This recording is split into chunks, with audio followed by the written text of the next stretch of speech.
Today I'm going to show you how to make a really simple, quick, three-dimensional arrow from a boring straight arrow that you can find online on Google.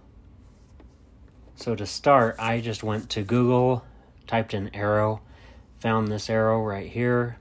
I saved it as, put it in my downloads folder, and then imported it right here into Photoshop. And once it comes on in, it's going to look something like this. Your canvas here might be a little bit different sized, but same idea.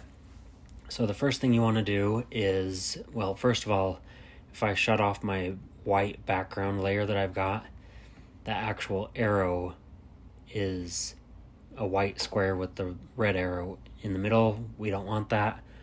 So right click on the layer of the arrow and rasterize the layer.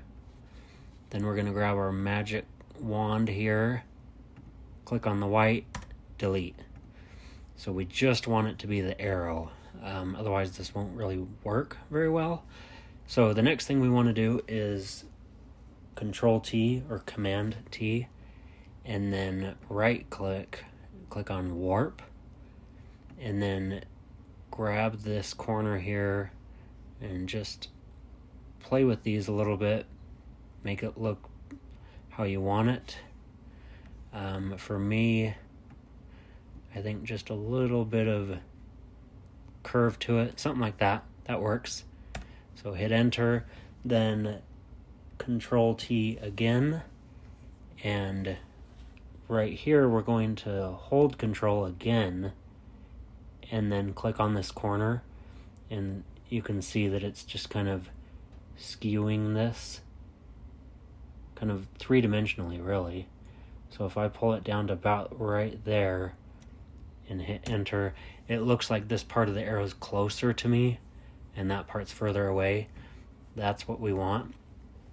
And Control T one more time and get the little curved arrows here, because we want to rotate it to about there. There we go.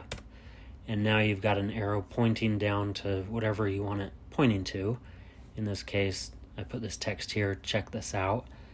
Now I want the arrow to pop just a little bit more, so what I'm going to do is copy, right click, duplicate layer. So I duplicated the arrow, and next we are going to do Control L.